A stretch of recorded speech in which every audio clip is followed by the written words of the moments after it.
Owner Palubasa Serigala, Haji Al-Qadri Chahrudin ditetapkan tersangka atas insiden kecelakaan yang menewaskan istri dan anaknya, Rabu, 25 September 2024, malam. Penetapan tersangka Haji Al-Qadri Chahrudin diumumkan Kasat Lantas Polrestabes Makassar Kompol Mamat Rahmat di kantornya, Jumat, 11 Oktober 2024. Adapun pasal yang diterapkan kata Mamat, Pasal 310 Ayat 4 dan 310 Ayat 3 subsidiar Pasal 109 Undang-Undang Lalu Lintas dan Angkutan Jalan Raya, UU LLAY. Diketahui dalam insiden kecelakaan itu, istri Haji Al-Qadri, Nurjanah, 35 tahun, meninggal dunia saat hendak mendapat pertolongan medis di rumah sakit. Selain itu, putranya M. Fadlan yang baru berumur 7 tahun, juga meninggal dunia. Selain menewaskan istri dan anaknya, seorang anggota keluarga lainnya bernama Hairunisa Harudin, 23 tahun, juga harus dirawat di rumah sakit akibat luka yang dialami.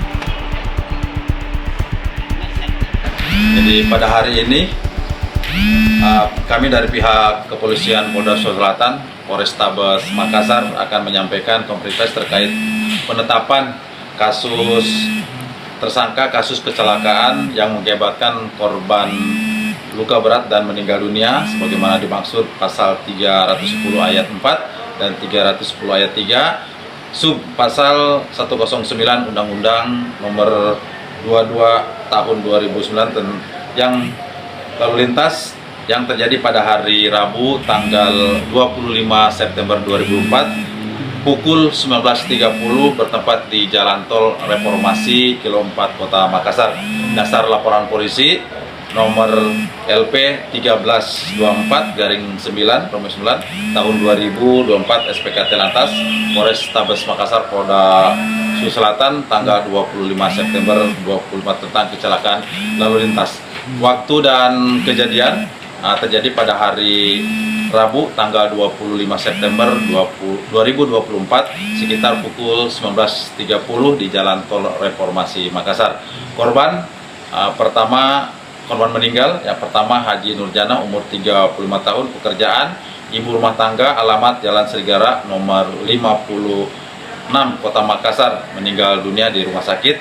Yang kedua M. Fadlan umur 4 tahun, pekerjaan tidak ada, alamat yang sama, meninggal juga di rumah sakit. Kemudian yang ketiga Hairunisa umur 23 tahun, mahasiswa, alamat Jalan Pangkabinanga BTN Bokolu 1 Kabupaten Goa, luka berat. Yang ketiga Ainun Kirani umur 7 tahun, pekerjaan pelajar, alamat yang sama Jalan Serigala.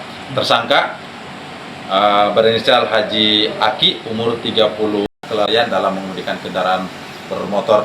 Untuk barang bukti, sementara kami sita STNK dan SIM dari kedua pengendara baik roda 4 dan booster dan mobil kontainer. Ya, untuk barang bukti ada di barang bukti penitipan di unit laka Polrestabes Makassar. Bang, pasal yang diterapkan tersangka atau suami korban ini seperti apa pasalnya? Pasalnya tadi saya sampaikan di pasal 310 ayat 4 dan 310 ayat 3 sub pasal 109 Undang-Undang Lalu Lintas Angkutan Jalan Raya. Karena kelalaiannya. Ancaman hukumannya seperti apa? Ancaman hukumnya dendanya di sini 12 juta, kemudian denda paling lama penjara 6 tahun dan denda paling banyak 12 juta rupiah. Kondisi tersangka saat ini ditahan atau seperti apa? Untuk kondisi tersangka kami tidak tahan dengan pertimbangan ya. Yang pertama yang bersangkutan kooperatif, yang kedua korban meninggal dunia adalah istri dan anak tersangka juga. Jadi ada sisi kemanusiaannya yang kita berikan. Berarti tahanan kota ya, Bang? Ya, wajib tahanan kota dan selalu wajib untuk melapor. Siap. Mungkin hari Senin pemberkasan kita limpahkan ke kejaksaan karena SPDP-nya sudah keluar. Hari Senin kita serahkan untuk kelengkapan dan surat dari kita. Kalau status supir truk kontainer bagaimana? Untuk supir kontainer statusnya wajib lapor, ya wajib lapor sampai hari ini. Tapi dia tidak ditetapkan tersangka? Tidak, ya wajib lapor sampai hari ini sambil kita memberikan atau meminta keterangan-keterangan lebih lanjut untuk kelengkapan berkas. Bang, saat kejadian kecepatan mobil saat itu yang dikemudikan tersangka sesuai dengan hasil olah TKP di lapangan dan menggunakan TAA ya, terapi accident analysis, Kecepatan kendaraan Lexus ya 127,3 km per jam. Sementara untuk mobil box adalah 40,1 km per jam di saat jalan bersama. Berarti posisinya menabrak dari belakang, Bang? Ya, posisinya ya. Jadi sama-sama satu arah dari arah selatan ke utara. Apakah saat itu ada blank spot atau kepulang asas sehingga pengemudi tersangka ini tidak sesuai dengan pemeriksaan di TKP itu tidak ada. Ya, tidak ada. Normal, ya normal. Maksudnya dia hilang kendali atau gimana, Bang?